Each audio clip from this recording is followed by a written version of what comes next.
Boa noite, irmãos. Graça e paz, amém? Vamos dar início a um breve debate, perguntas e respostas a respeito das questões sobre angelologia, sobre o início, sobre a primeira queda. Nós vamos abrir já para perguntas. Aqueles que tiverem perguntas no decorrer, pode estar encaminhando para a gente. Assim que você ter a tua pergunta, você anota e traz para a gente, que a gente, como moderador, vai estar passando o pastor Hernandes Santos, para que a gente possa estar iniciando e tirando todas as dúvidas. Amém? Amém. Vamos iniciar a respeito sobre o assunto dos Nefilins. Meu Deus, já chegou com a bomba assim. Já veio pergunta pelo WhatsApp do pastor. Nossa Deus. Pastor, Gênesis fala a respeito dos Nefilins. Eu queria que o pastor desse primeiramente, antes da gente entrar propriamente no assunto dos Nefilins, que é algo mais polêmico, né? Eu queria que o pastor explicasse a teoria do gap, do Gênesis 1, para que a gente pudesse ter uma base melhor para poder adentrar nesse assunto. Bom, sobre a teoria do gap, essa é uma teoria, falou para falar antes da questão dos nefilins. Antes da questão, para a gente poder adentrar no assunto com uma base, a gente falar um pouquinho da teoria do gap, né? É difícil falar um pouquinho, mas vamos falar. A ideia da teoria do gap, que é a questão do intervalo, né? Então, inclusive, para quem pergunta o que significa essa marca gap, você já sabe. Gap é a teoria do intervalo, do espaço de tempo. Tecnicamente, existe uma ideia na teologia muito antiga, desde Agostinho de Hipona, e essa ideia ela perdeu um pouco da força, especificamente no Brasil, muito pela teologia pentecostal, que é a ideia em que houve um espaço, um intervalo de tempo entre Gênesis versículo 1 e Gênesis versículo 2. A ideia da teoria do gap é que a Terra foi criada em Gênesis 1 perfeita, sem nenhuma crise, sem nenhum defeito, e ela foi destruída antes de chegar em Gênesis no versículo 2. A partir do Gênesis versículo 2, você não tem uma criação do nada, você tem uma criação do que existe. A palavra bará em Gênesis 1 é criar do nada, mas a palavra a partir do versículo 2 já não é criar do nada, é criar daquilo que já existe. Até o homem não foi criado do nada, o homem foi criado do pó da terra. Então ele foi feito daquilo que já existia. Por isso que a palavra, a partir do verso 2, você não tem mais bará, você tem haja, que na tradução bastante literal do hebraico é ayá, que significa apareça, né? Aí já não é uma criação do nada, é uma criação, mas não uma criação do nada, é uma criação daquilo que existe. Por exemplo, um carro pegou fogo, e agora ele não serve mais para ser carro, mas você quer refazer aquele carro. Você não vai criar ele do nada, você vai criar ele daquilo que existe. Ou seja, ele vai ter que ser refeito, ele vai ter que ser criado, mas já não é do nada. Você vai criar ele daquilo que já existe. Então, tecnicamente, a teoria do gap é assim. Gênesis 1, criou Deus os céus e a terra. Bereshit, bara, ra, Elohim, vet, ra, shamarim. Quando Deus cria os céus e a terra, ponto final. Você vê o versículo 2. E a terra era sem forma e vazia, e o Espírito de Deus pairava sobre a face das águas. Mas tinha trevas. Nós podemos dizer que a criação era perfeita. Era perfeito. Essa é a ideia da teoria do gap. Aí nós temos várias linhas interpretativas. A primeira linha interpretativa, a mais tradicional hoje, diga-se de passagem, da nossa teologia, porque se você pegar livros dos americanos, ainda hoje eu estava lendo Benny Hinn, também li mais 3 teólogos americanos, como John MacArthur e etc., todos eles falam sobre a questão da teoria do gap como sendo uma naturalidade. Nós temos uma herança de teologia pentecostal, então ela é muito conservadora em vários aspectos, especificamente angelologia e queda. Né? Angelologia e queda, então ela é extremamente conservadora. Mas essa linha extremamente conservadora na questão da teologia, ela crê assim, que tudo que Deus fez, céus, terra e anjo e etc., ele fez nos 6 dias.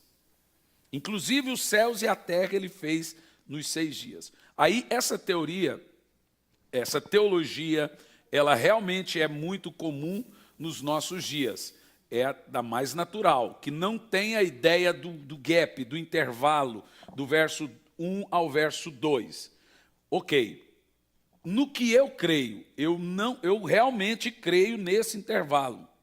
Creio nesse intervalo, e nós vamos falar sobre ele, os motivos de crer nesse intervalo. Creio nesse intervalo justamente pelos os fundamentos que sustentam isso. Então, para nós entendermos sobre essa questão do intervalo, primeiro, em João, 1 de João 1, no versículo 5, diz que Deus é luz e nele não existe a mínima sombra de trevas.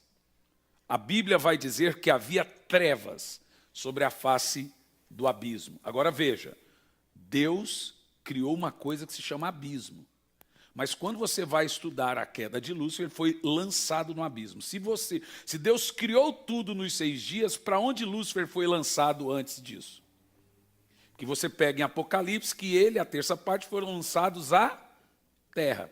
Então, ou você crê que a queda de Lúcifer se deu depois da criação de Adão, que aí já é uma outra coisa complexa, ou você crê que a queda de Lúcifer se deu antes da criação de Adão e do Éden, que é da terra. Se você crê que a queda de Lúcifer se deu depois da criação de Adão, não se sustenta porque ele já é a serpente enganadora. Se Lúcifer caiu antes do Éden de Adão, que é o que a Bíblia sugere, que ele foi lançado por terra, foi lançado no abismo, então ele foi lançado numa espécie de terra, e essa terra, antes dele cair, obviamente ela existia. Nós temos esses textos. Você quer ver? Você está com a sua Bíblia aí? Gênesis 1, capítulo 1, versículo 2, versão King James, a palavra diz: a terra, entretanto, era sem forma e vazia. A escuridão cobria o mar que envolvia toda a terra. E o Espírito de Deus se movia sobre a face das águas. Agora pega Apocalipse capítulo 12, a partir do versículo 9, cada um de vocês também. Você vai ver o seguinte, que em Apocalipse 12 vai mostrar que Lúcifer foi, junto com os anjos caídos, a terça parte, arremessados à terra. Ele foi excluído, foi mandado embora, foi demitido. Vamos começar a partir do verso 9. Apocalipse 12, versículo 9. Assim, o grande dragão foi excluído para sempre. Ele é a antiga serpente, chamada Diabo, ou Satanás, que tem a capacidade de enganar o mundo inteiro. Ele e seus anjos foram lançados à terra. Ok, pronto. Está claro que Lúcifer e seus anjos foram jogados na terra. Isso foi antes ou depois de Adão? Se foi depois de Adão, está dentro aí da questão dos 6 dias. Ok, se Deus criou tudo nos 6 dias, qual terra Lúcifer foi jogado? Percebe? Não faz sentido? Então, nós temos aí esse primeiro problema teológico. Se Deus fez tudo nos 6 dias, como que Lúcifer foi lançado em terra? Foi lançado em terra. Qual terra?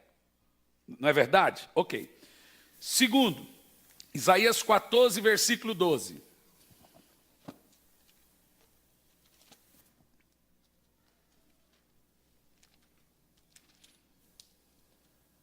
Isaías 14, verso 12. Como foi que caíste dos céus, ó estrela da manhã, filho da alva, da alvorada? Como foste atirado à terra, tu que derrubavas todas as nações? Opa! O que o texto está dizendo? Qual nação que Lúcifer derrubava? A do céu? Mas não é a do céu. Leia aí. Qual nação que ele derrubava? Continua. Tu que derrubava todas as nações, né? Como fosse atirado à terra. À terra.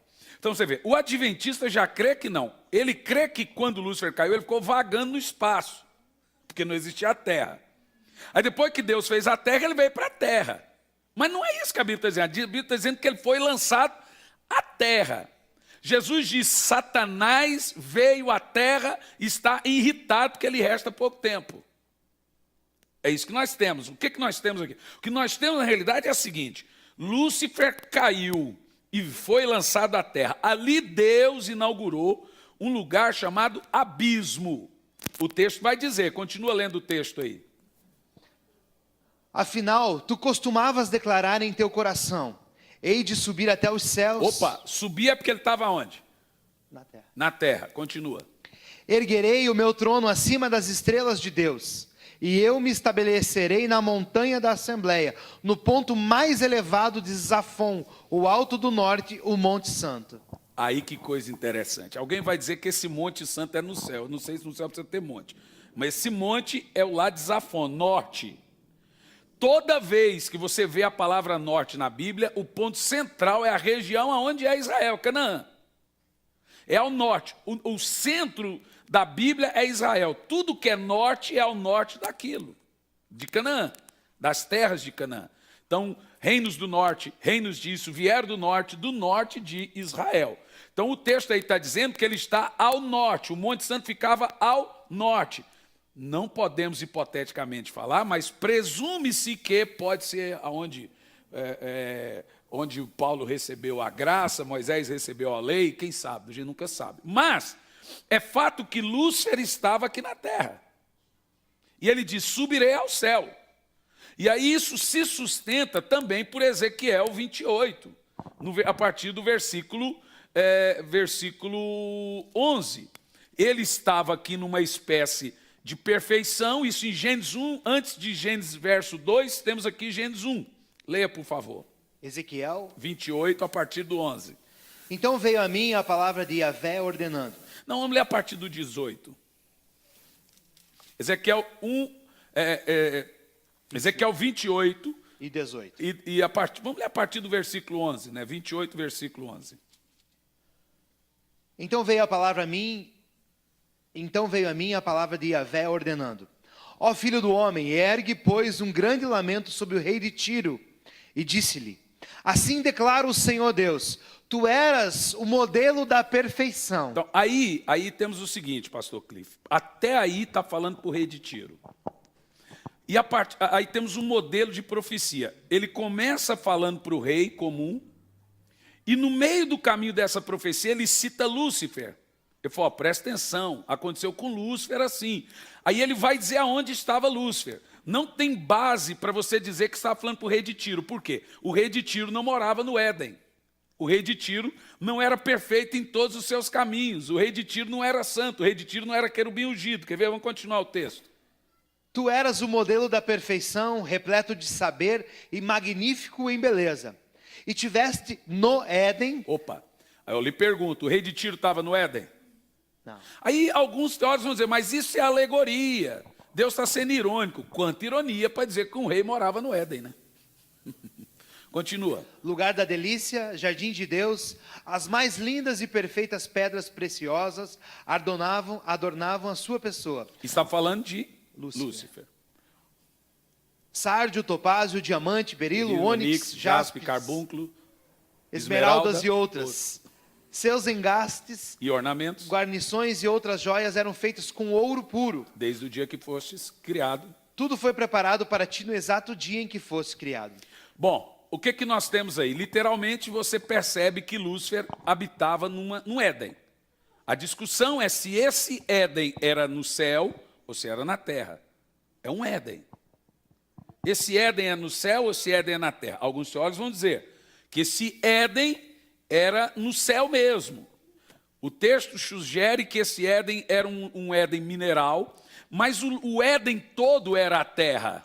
Era chamado de terra mineral, de pedras afogueadas.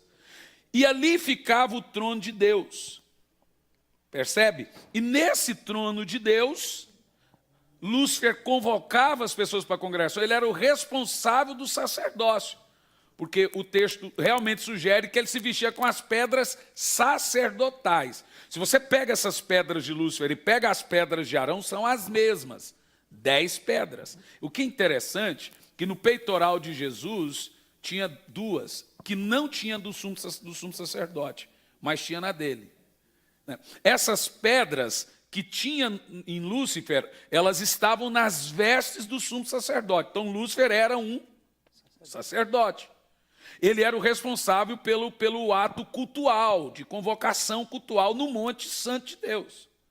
E nesse lugar era o Éden, ok? Esse era um chamado de Éden, era onde ele habitava, ele era guardião desse local. Mas vamos prosseguir o texto. Além disto, fosse também ungido como querubim guardião. Afinal, foi precisamente para essa função que eu te designei. Então veja, ele foi criado para ser isso, para ser um sacerdote, que é a função nossa hoje. Pode continuar. E estivesse também no monte sagrado de Deus e caminhava entre as pedras resplandecentes. Naquele tempo eras perfeito. Não pode ser Tiro. Nunca, o Tiro sempre foi um pagão. E então irrepreensível. Então, também não pode ser Tiro. Obviamente era Lúcifer. Vocês querem saber qual é o nome de Lúcifer mesmo? O verdadeiro nome bíblico é de Lúcifer? Alguém aí já ouviu esse nome? O rei de Tiro era Itióbalos. E Lúcifer é uma coisa muito interessante, que quando a gente fala de Lúcifer, ele tem um nome. Miguel tem um nome, Gabriel tem um nome. Lúcifer era Eliel. Eliel. Tem pastores, amigos nossos, com esse nome, né? Mas a parte boa é que ele tinha esse nome quando ele era ungido. É o nome quando era ungido. Eliel. O nome dele era Eliel. É El-Iel. Então, era o nome dele. Esse nome significa perfeição. É o nome dele. Eliel. Vamos prosseguir. Por intermédio dos teus muitos negócios em toda a terra. Então, nós vamos ver aqui, escute bem. Mais uma vez está falando de Lúcifer, por intermédio dos teus negócios em toda a terra. Aí tem a discussão. Se Deus criou tudo nos 6 dias, tudo isso é depois dos 6 dias. Não faz sentido, porque depois da criação, ele já é a serpente, que engana Eva. Então, isso só tem uma resposta, ser antes dos 6 dias, ali no período de intervalo, não no verso 1, depois do verso 1, antes do verso 2. Aí que é chamado de gap, que é o tal do Éden mineral, o tal do jardim perfeito, onde Deus tinha ali, a terra era habitada por esses anjos. Por teus muitos negócios em toda a terra, enchestes teu coração de arrogância e brutalidade e pecastes. Por este motivo eu te lancei, profanado e humilhado, para longe do monte sagrado de Deus. Então veja, aí, está muito claro para nós. Vamos lá. Ó, por esse motivo, qual? Brutalidade e violência. Mas aonde que está essa brutalidade e violência? Isaías já falou, você que guerreava e debilitava e enfraquecia as nações. O que ele fazia?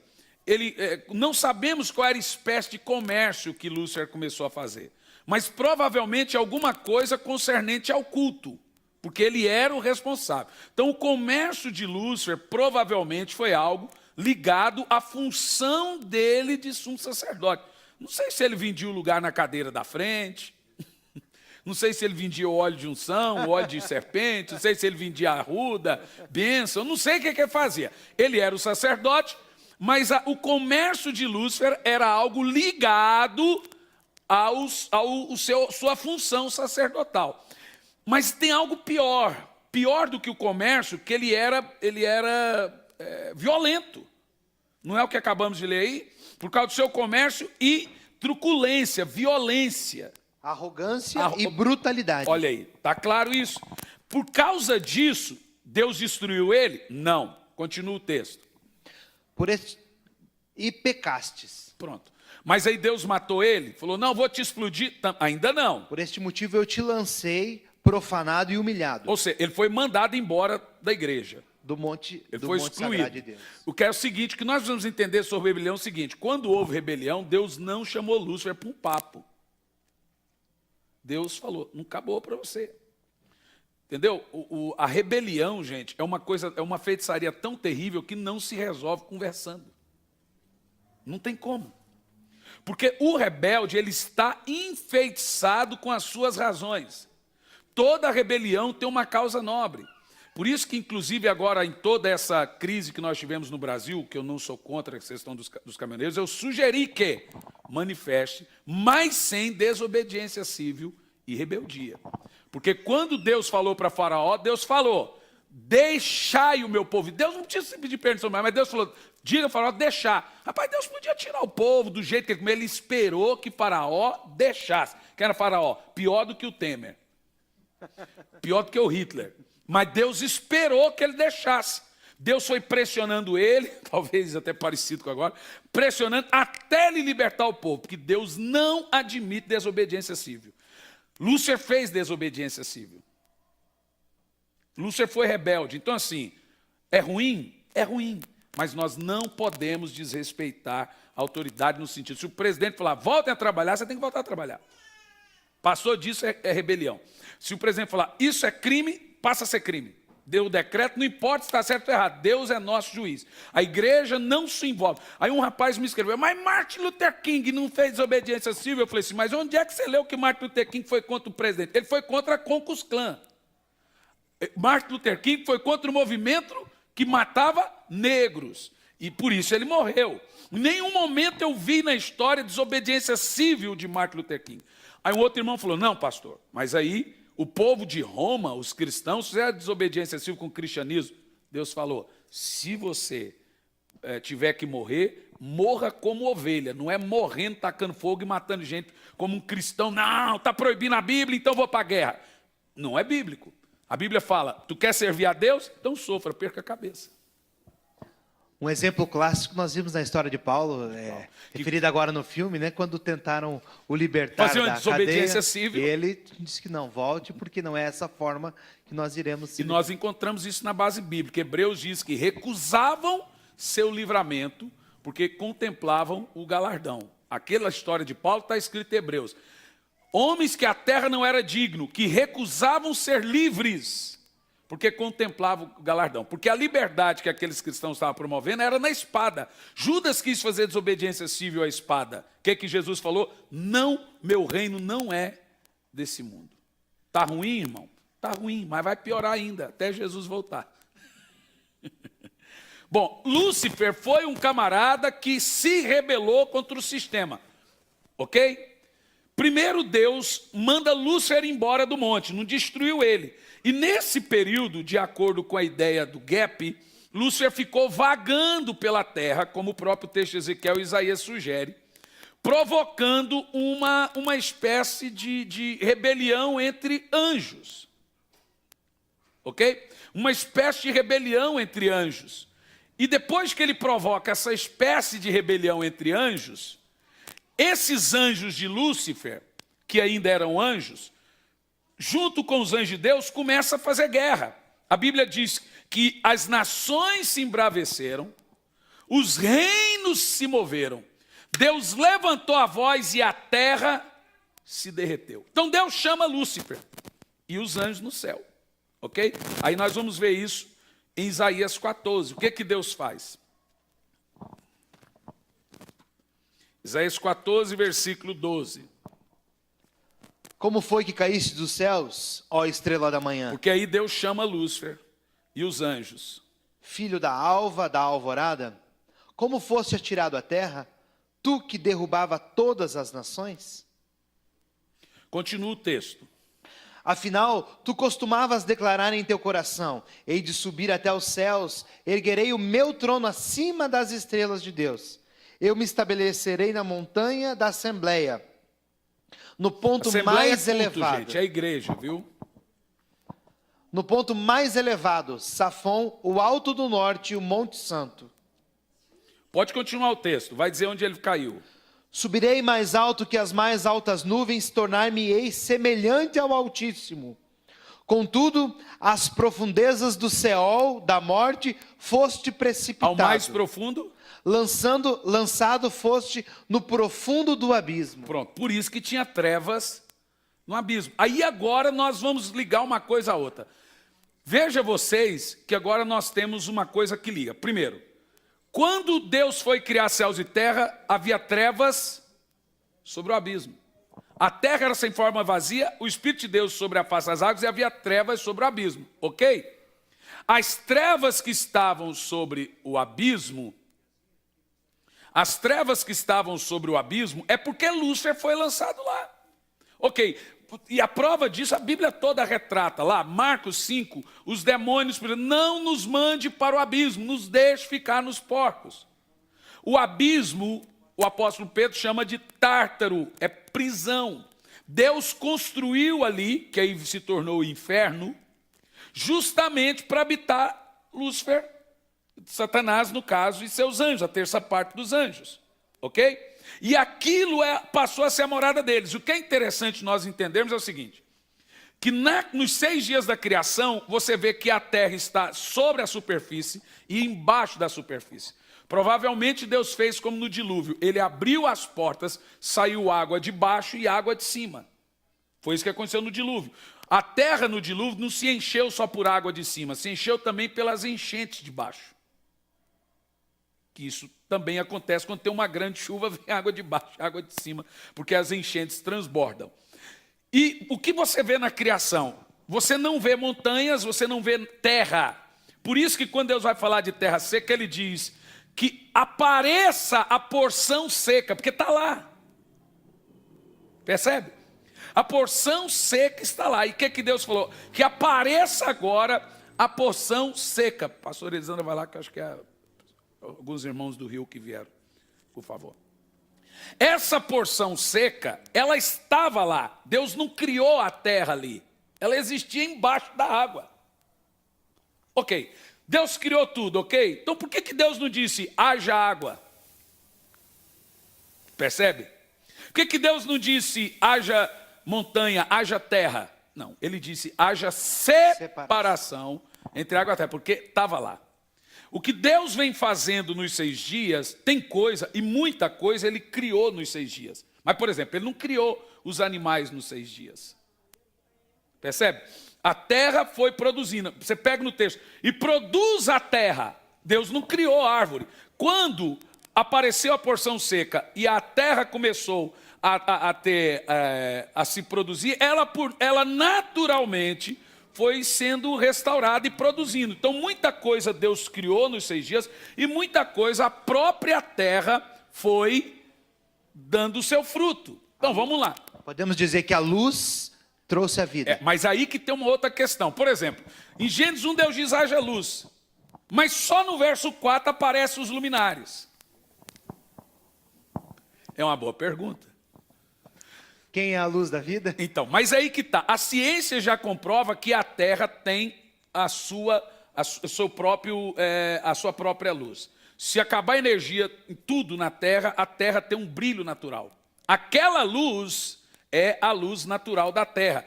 A luz dos luminares vem no 4º dia. Obviamente, o que você precisa entender, se Deus cria tudo antes do 4º dia sem o sol, nós temos ali uma era terciária, glacial, de menos 300 graus. Nada sobrevive nisso, sem o sol. Percebe o que eu estou dizendo? Então, nós temos literalmente, antes dessa criação, toda uma era terciária, glacial, sem o sol. E o que eu creio, que quando Deus foi fazendo aparecer todas as coisas, foi derretendo o gelo. As águas foram baixando, quando baixando no dilúvio, Deus foi pondo as águas no seu lugar, e aí diz a Bíblia que apareceu a parte seca. Deus não criou a parte seca, ela apareceu. E aí ele diz, agora separa a parte seca da parte da água. Percebeu? Está claro. Então está claro, está muito claro. Mas antes disso você tem... Essa é a ideia do gap, que a terra ficou bilhões, e não é só ali que vem a restauração. Quando você percebe que Jesus morreu e ele subiu no céu e ele santificou também o céu. Porque a guerra feroz mesmo foi no céu. Né? Nós temos em Apocalipse capítulo 12. Vamos ler, por favor, a partir... Apocalipse capítulo 12, vamos pegar a partir do versículo 1, que houve guerra no céu. Vamos pegar a partir do versículo 3, por favor. De repente, apareceu um outro sinal no céu. Um poderoso dragão vermelho com 7 cabeças e 10 chifres, possuindo sobre as cabeças 7 coroas. Sua cauda arrastou consigo 1/3 das estrelas dos céus, as quais arremessou sobre a terra. O dragão posicionou-se diante da mulher que estava para dar à luz. Pega o verso 7, que aí a gente vai ganhar tempo. Houve então uma guerra nos céus. Miguel e seu exército de anjos lutaram contra o dragão, ao que o dragão com seus anjos revidaram. Ok. Aí o teólogo vai dizer assim, ó. Até antes de eu chegar aqui, o Emerson falou se eu escrevi esse livro que está lançando cronologicamente. Porque o Apocalipse ele não é cronológico. Então você vê que ele está falando aqui de uma coisa futura, mas ele menciona a queda também. É isso que você precisa entender na profecia. Você, por exemplo, na profecia de Ezequiel, ele fala de Tiro, no meio ele muda para Lúcifer. Porque esse era um padrão. Ao mesmo tempo que Deus abre para o profeta, ele confunde para os outros. Esse é o sentido da parábola. Para que aquele que pensa que é sábio não entenda nada. Deus faz isso porque ele revela para os profetas. Então a ideia de Deus é confundir mesmo. É isso que as pessoas não entendem. Por que é difícil? Porque a ideia é confundir, porque ele revela para aqueles que têm a revelação dele. Quem não tem vai ficar confuso sempre mesmo. Então, o que você vê? Essa guerra houve no céu. Guerra feroz. Guerra feroz. Miguel e os anjos do Senhor lutaram contra Satanás e aqueles outros. E venceu. Por isso que Jesus santificou também aquele ambiente depois que ele morreu. Né? Ele santificou aquele ambiente. Porque houve a guerra no céu, uma profanação. Mas também houve a guerra na terra. Da criação, a gente pode afirmar, qual é o termo do Gênesis 1:1? Gap. Não. Intervalo. Da criação, perdão?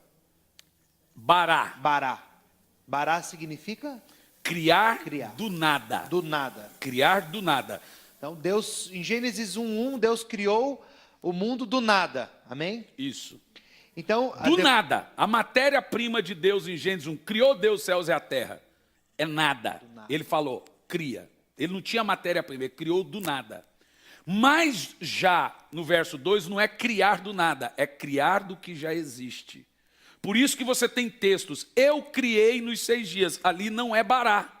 Ali é a mesma palavra de aia, que é criar do existente. É aí que vem toda a confusão.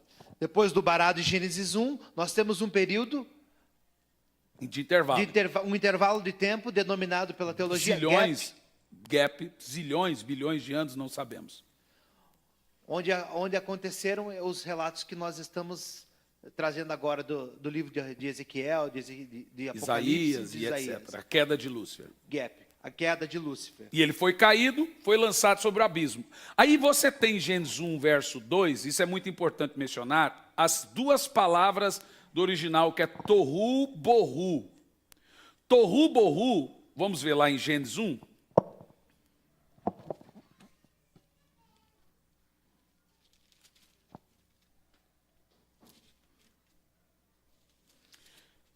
Entretanto, a terra estava sem forma e vazia.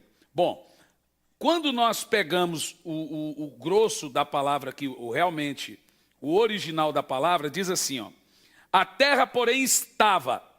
A palavra estava aqui é aya, do hebraico, que significa passou a ser, veio a ser.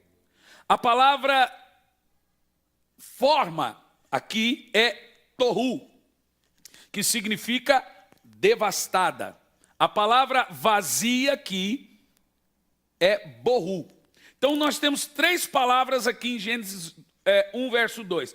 A terra veio a ser devastada e vazia. É isso que temos no texto. Por quê? pastor Cliff, veio o seguinte: ou é isso, ou a queda de Lúcifer se deu depois da criação. Se a queda de Lúcifer se deu antes da criação, e é por isso que temos ali o abismo, e trevas sobre o abismo, então aí nós temos literalmente a sustentação do intervalo. Aí, realmente, você vê mais uma vez a ciência confirmando a Bíblia. Porque no carbono 14, a Terra tem bilhões de anos. Na ideia bíblica, ela tem milhões, 6.000, né? 6.000 anos é a idade do homem. É isso? 6.000 anos. No carbono 14, milhões. Aí, mais uma vez, a ciência confirma as Escrituras. Porque a ciência, ela nunca bate de frente com a Bíblia. Ela vai, mas daqui um pouco ela dá o braço a torcer. É o que estamos vendo sempre. Você vê, os geólogos acharam a Arca de Noé, e etc, etc. Ela vai, mas ela confirma. Então é isso que nós vemos. A Terra, ela tem zilhões de anos, talvez. Mas ela foi restaurada a partir do versículo 2. O que nós precisamos ver, eu gostaria de ler para vocês um pouco sobre... Isso é muito importante, como funcionou a criação. Não sei se vocês querem saber como funcionou os 6 dias, isso é muito importante. Ok? Os 6 dias da criação, já que temos a teoria do gap e etc., então como que Deus fez nos 6 dias da restauração? Imagine então que agora Deus vem e faz a terra ser restaurada. Eu vou ler um pouco... do meu livro aqui, para vocês entenderem um pouco sobre a questão dos 6 dias da criação. Ok? Posso ler? Então eu escrevi assim, temos a informação do significado da palavra criou, que é bará, que significa criou do nada. Ou seja, no verso 1, Deus criou tudo do nada. Bará. Né? Mas após tudo ser criado do nada, ele passa a criar, no verso 2, do que existe. É o carro que pegou fogo, mas você quer ainda fazer alguma coisa daquele carro. Ele já existe, a forma está lá. Então você pega ele e refaz aquilo, mas tem que fazer tudo de novo. É assim que foi a criação. Então o processo assim... Aí é aia, apareça. O processo é assim, ó. Nem o homem foi criado do nada. Deus fez o homem do quê? E o pó da terra foi criado do quê? Do nada. Perceberam? O homem foi feito da terra e a terra foi feita do bará, do nada. É aí que você consegue entender. Não é fácil entender isso. Tem que ser perspicaz. Não é fácil. A minha corretora do livro, que são 2, ela parou o livro hoje. Falou, pastor, pelo amor de Deus, pastor, minha cabeça está fritando. Falei, só corrige. Não, é que ela chegou na parte do satanismo e falou, pastor, eu tenho que parar hoje, que é muito pesado. Eu estou com dor de cabeça. Eu imagino. Eu imagino que a hora que pega aquela parte do satanismo e etc., nefilins, aquilo é muito pesado. Mas o texto vem aqui, ó. Vamos analisar agora, período por período dos 6 dias da criação. Essa aula nós não tivemos. Vamos analisar. Imagina então, período por período dos 6 dias da criação. Ou podemos chamar de restauração ou recriação. Ainda assim é criação. O carro está queimado, mas ele não tem motor, ele não tem banco, ele não tem mais roda, mas tem um carro. Essa era a terra, derretida, um carro queimado. O que Deus faz? Ele cria da matéria-prima. Por isso que tem muita coisa que ele realmente cria nos 6 dias, que está ali, é criar. Fez.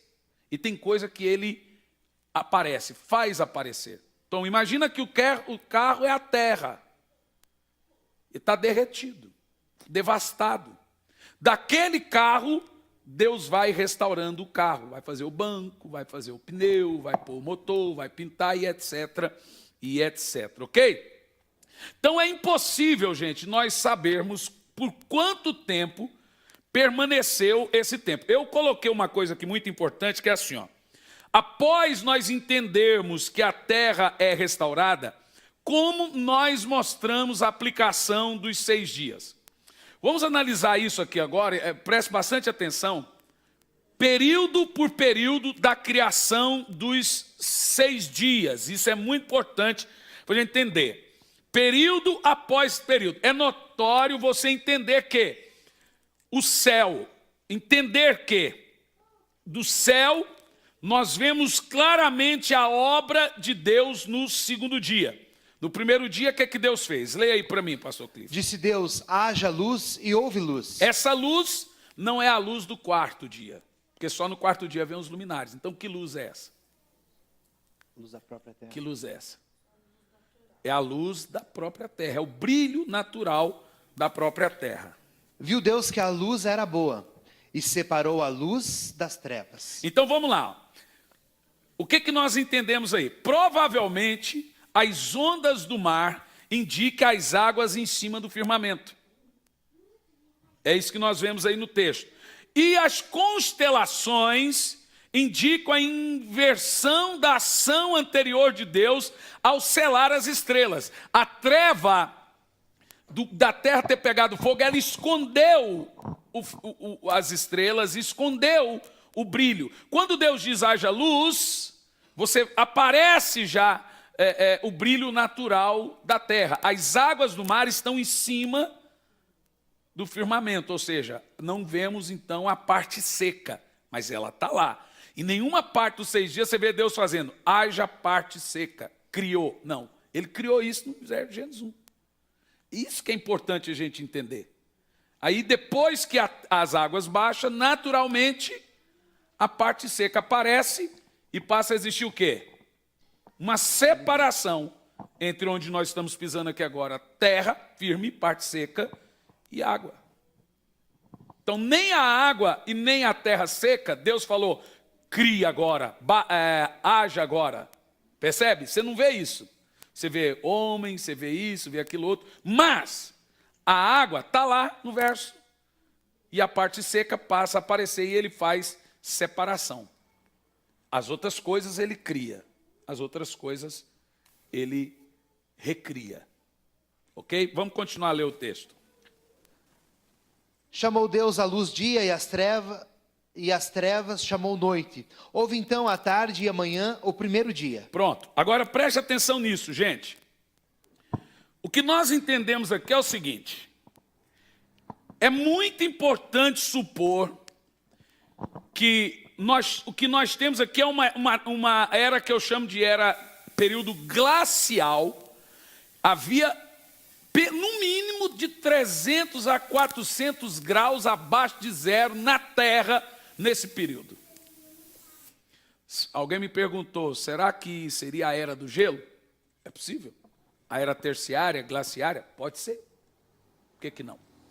Mas é aí que nós temos. Se não temos o sol e tal, tudo escondido, então nós temos uma sensação de frio absurdo, de muito abaixo de zero. Então, o que nós devemos entender? Devemos supor que, então, o gelo partiu e foi pelo desenvolvimento do calor. Aí você começa a entender como Deus vem refazendo as coisas. Desse modo, o globo inteiro foi coberto com a água, sua superfície estava sendo preparada por Deus, sendo coberta pelo Espírito Santo, é o que nós acabamos de ler aqui. Olha, você vê como que uma coisa vai... Deus estava preparando. Por que o Espírito Santo nunca saiu da terra? Você sabe o que me admira? O Espírito Santo nunca saiu da terra. Mesmo quando você não estava aqui, o Espírito Santo estava na terra. Ok? O Espírito de Deus estava aqui. Esse é o ambiente dele. Aquele culto que o próprio Lúcifer dirigia era um culto dirigido pelo poder do Espírito Santo. Esse é o lugar dele. É isso que é maravilhoso. E Deus, ainda a terra em toda aquela situação, ele preparava a terra com o seu Espírito. E foi, aí ouviu a voz de Deus, haja luz. Temos aí, e o que aconteceu? Viu Deus que a luz era boa e separou a luz das trevas. Separou a luz das trevas. Essa treva é a treva que cobriu o abismo. Continuou ali o abismo sob trevas, ok? Mas ele agora separou. Tudo estava sob trevas. Eu não acredito que aonde o Espírito Santo pairava tinha trevas. O texto sugere isso. Havia trevas num lugar e o Espírito Santo no outro lugar.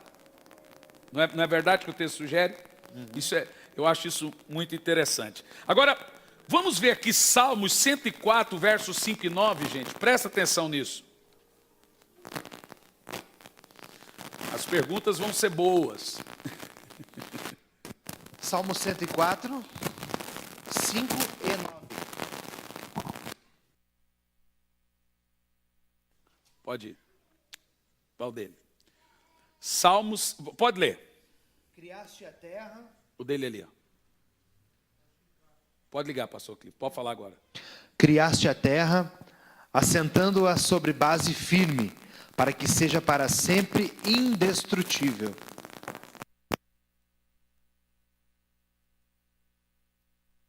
Bom, não é o meu. Deixa aqui o meu. Bom, preste atenção no que eu vou ler para vocês aqui, ó.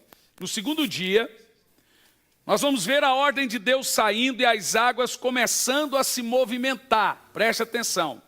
Logo o firmamento ou a atmosfera que respiramos foram formados. E as águas que provavelmente estavam por cima da terra foram levantadas e separadas daqueles que estavam sobre a terra. Presta atenção. Em 24 horas, o firmamento foi completado. Então a voz do Senhor foi ouvida. Obedecendo à voz de Deus, ouve-se um barulho nas ondas, enquanto se dirigiam rapidamente da terra seca para os receptáculos que lhe haviam sido preparados e revelados. E aí revelam-se as montanhas e vales. Tudo estava lá. Deus não disse, haja montanha, haja vale, estava tudo lá, mas as águas cobriam.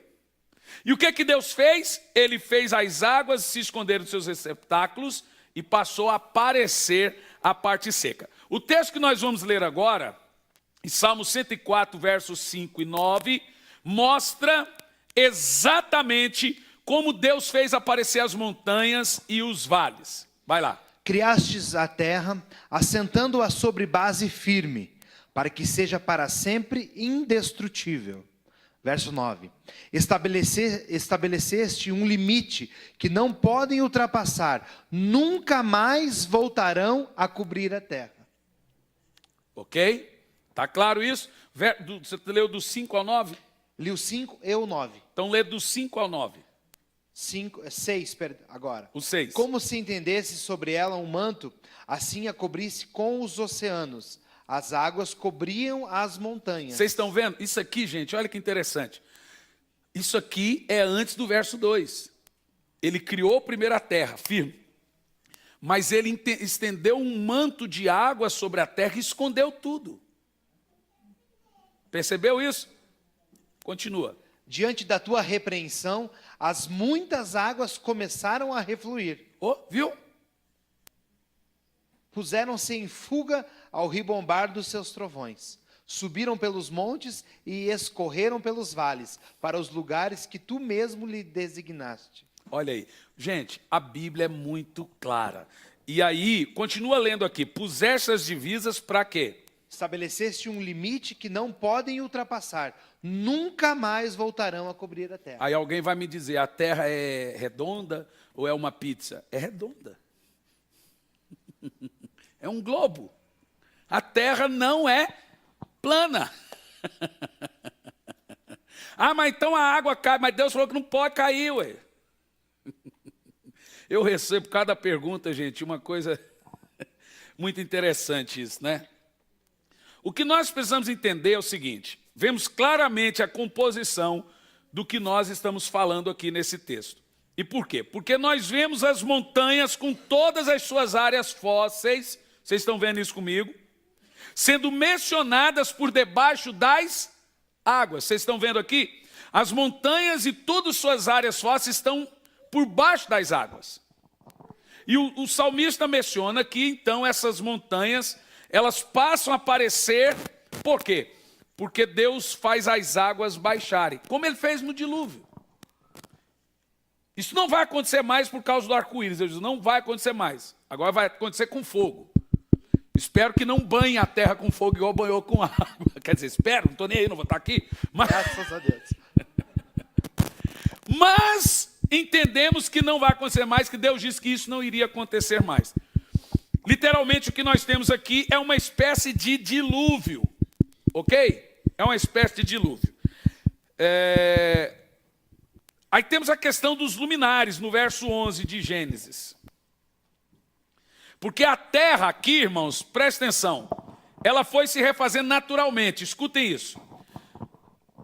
Após a porção seca aparecer, que é a terra, seria natural, agora veja, que no terceiro dia a terra passasse a produzir seus frutos naturalmente. Por isso que a palavra que nós temos no terceiro dia por Deus é produza a terra. Por quê? Porque a água baixou, apareceu a porção seca e Deus diz, produza a terra. Aí é um processo natural. Então a terra produziu manga, produziu árvore, produziu tudo de uma maneira natural. Alguém fala, mas isso em um dia para Deus como mil anos como no dia, ele não sabe, é período. A gente não pode entender que foi, é o período, é o tempo. Pode ser que o primeiro dia da criação durou 24 horas realmente, o segundo pode ser que durou, sei lá, quantos. O tempo de Deus é cumprimento de um período, o nome disso é dispensação, não é de dia contado como nós, o tempo de Deus não é um tempo contado, é um tempo para cumprir uma tarefa, aquilo é chamado de tempo. Então pode ser 1000 anos, pode ser por dispensação da lei, 1400 anos, dispensação da graça já passou de 2000, dispensação da fé, 430, percebe? Não é o tempo, é o período, milênio, 1000 anos, é o período. Veja aí no versículo 11, aí nós já vamos para os nefilins. Temos uma pergunta antes só, pastor. E determinou que a terra seja coberta com todo tipo de vegetação, plantas que deem sementes e árvores, cujos frutos produzam sementes conforme suas próprias espécies. Deus criou as plantas. Deus criou a terra, gente. E a terra criou tudo o resto. O que Deus diz? Produza, produza, produza, produza. O Bará é criado nada. Do resto Deus fez do que já existia. Percebe? O que Deus fala? Leia de novo o verso 11. E determinou que a terra seja coberta com todo tipo de vegetação. Quem criou as plantas? A terra. Quem criou a terra? Deus. Deus. Quem criou a terra? Deus. E o homem foi criado do pó da terra. Então, o Bará é criado nada. O Aya é criar do que já existe. Está claro isso para todo mundo? Para que não resta realmente dúvida. Antes da gente passar, com base em Isaías, capítulo 14, no verso 12, quando a palavra diz que como caísse dos céus a estrela da manhã, filho da alva, da alvorada, como fosse tirado a terra, tu que derrubavas todas as nações. Explica para a gente um pouco, pastor, quando a palavra afirma sobre Lúcifer, né, que ele abalava ou derrubava todas as nações. É um modelo de criação pré-adâmica de anjos aqui na terra, eram os anjos. E isso sempre foi chamado, o termo nação, cidades, povos, é um termo bíblico. Todos que habitavam a terra recebem esse nome. Então, essas nações que o texto sugere aí eram aqueles que habitavam a terra mineral. Para ficar bem claro para o pessoal, então, existia toda uma criação... Antes de Adão. Antes de Adão. De anjos. De anjos e organizados em nações, como a palavra diz. É o que o texto sugere. É o que o texto sugere realmente. Todos os judeus convertidos, judeus messiânicos, você tem aí Fileus, você tem aí todos os historiadores, você tem Flávio Josto, todos eles creem e sempre creram e creram nisso. Se os judeus, todos os judeus historiadores creem nisso, sugere que a igreja primitiva também cria. Passou-se a aderir, a partir dos 1000 anos de trevas, um modelo de teologia conservador. Por isso que tira-se a ideia que anjo, aquela ideia dos anjos lá que nós vamos falar daqui um pouco. Ok. Bom, vamos a partir de Gênesis 4:17. Podemos ir para lá? Você quer ir para onde? Para os nefilins? Gênesis 6. Bom, a ideia dos nefilins é a mais complexa da Bíblia. Porque aqui nós temos uma segunda apostasia de anjos. Você tem a primeira, que é a rebelião da terça parte, e segundo, o que sugere o texto. Mas vamos lá, vamos analisar isso de uma maneira bem cética. De uma maneira bem cética mesmo. Vamos pensar em todas as possibilidades teológicas. E aí eu estou sujeito às suas perguntas. Vamos lá, Gênesis 1, do 1 ao 4. Gênesis 1. Gênesis 6, né? Gênesis 6, do 1 ao 4. Então, quando Mas a antes humanidade... disso, pastor Cliff, dentro da teoria do gap, alguém quer vir aqui fazer uma pergunta? Alguém quer fazer uma pergunta dentro do que já falamos, que nós já vamos partir para outro tema. Sobre os 6 dias da criação, etc. Se você quiser, venha e faça a pergunta. Venha no microfone e faça a pergunta. Sobre Sua dúvida pode sanar de outro também, né?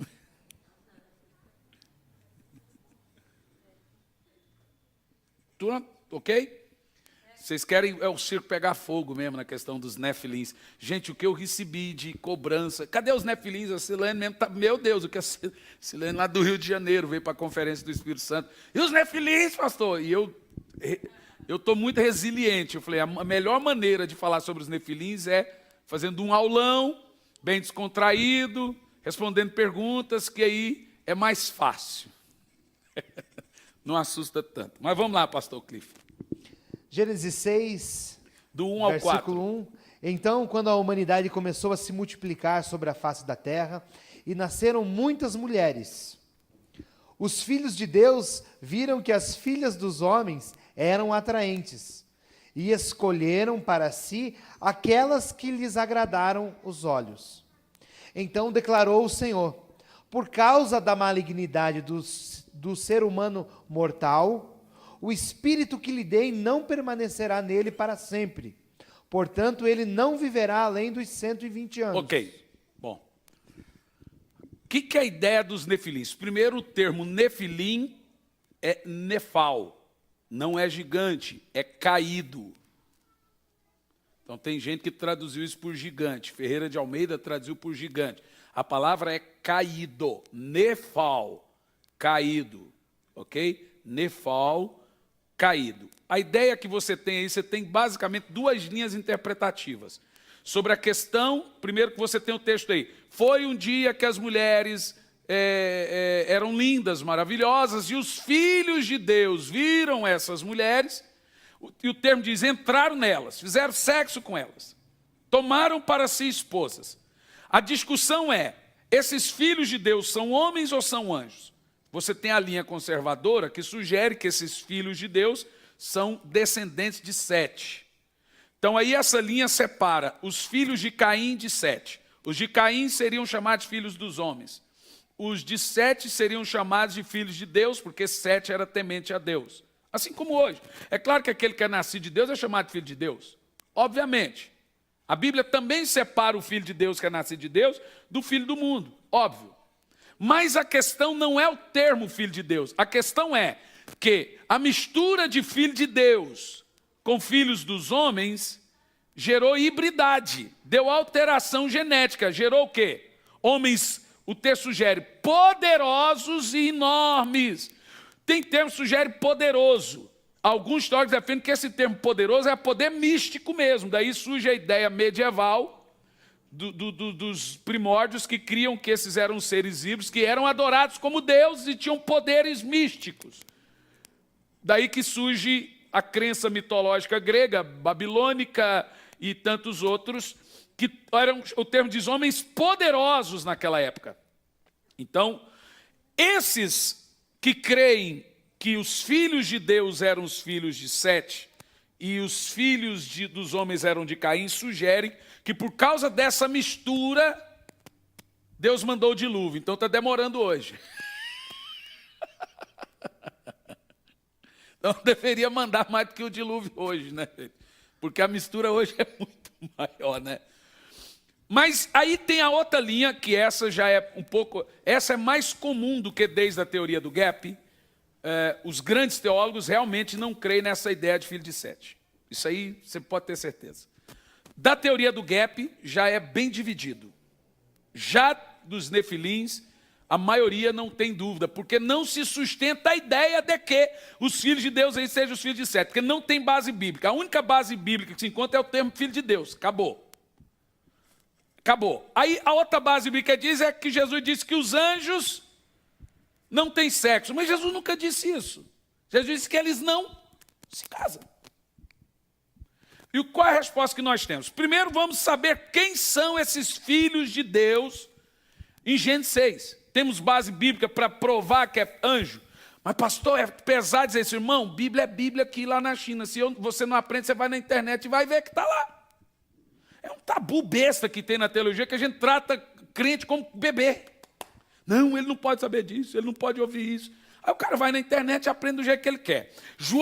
Veja Jó capítulo 1, versículo 6. Jó 1, versículo 6. Vamos ver se o pastor Cliff está hábil. Jó 1, versículo 6. Certo dia os anjos, isto é, os filhos de Deus. Pronto, é só esse o texto. Agora, 2, versículo 1. Em um outro dia os anjos, os servidores celestiais, voltaram a se apresentar perante Yahvé, o Senhor. Agora, pronto. Os anjos são chamados no Velho Testamento de filhos de Deus. Jó 38, versículo 7. 38 e 7. Enquanto os luzeiros matutinos, como a alva, juntos cantavam e todos os anjos, filhos de Deus, bradavam de júbilo.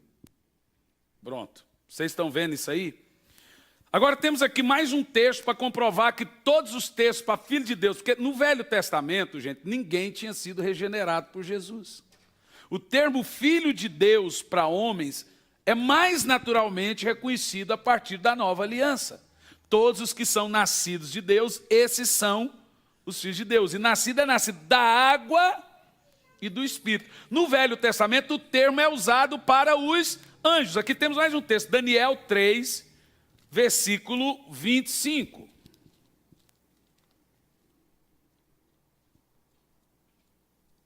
Quando não acha, chama, viu? Daniel. Se você não achar, você já ouviu uma piada, o cara foi falar, irmão, abre a Bíblia em Deutero, abre em 1 Samuel mesmo. Lucas. Se você não achar Daniel, abre em Samuel. Daniel 3? 3, versículo 25. Tá igual a piada do cara de... o ônibus, o caminhãozinho de oracária, não sei falar essa palavra. Como é que eu vou abastecer minha bicicleta? Não sei se é pior o oracária ou a bicicleta. Vamos ler, Daniel 3 e 25. Então o rei exclamou, viu que eu chamei o Daniel, ele apareceu, né? Na hora. Pois então vede isto, há 4 homens desarmados lá dentro e nada sofrem, estão ilesos, e o 4º homem é parecido com o Filho de Deus. Você vê? Então, pega 2 de Pedro 2 e 4 agora. Vamos saber quem são esses filhos de Deus de Gênesis 6.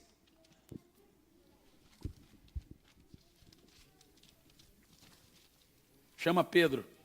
Da Pedro não adianta chamar. 2 de Pedro. 2 de Pedro 2. 2 e 7. 2 e 4. Ora, se Deus não poupou os anjos que pecaram, mas os lançou no inferno, aprisionando-os em cadeias abismais tenebrosas, com o propósito de serem preservados para o juízo. Olha aí. Você viu? Anjos que pecaram. E que Não tipo é de que pecado? caíram, né? Não é que caíram. Presta atenção, não é falando, Deus não poupou os anjos que caíram, falando, anjos que pecaram. Qual foi o pecado desses anjos? A Bíblia fala? Fala. Verso 6 de Judas.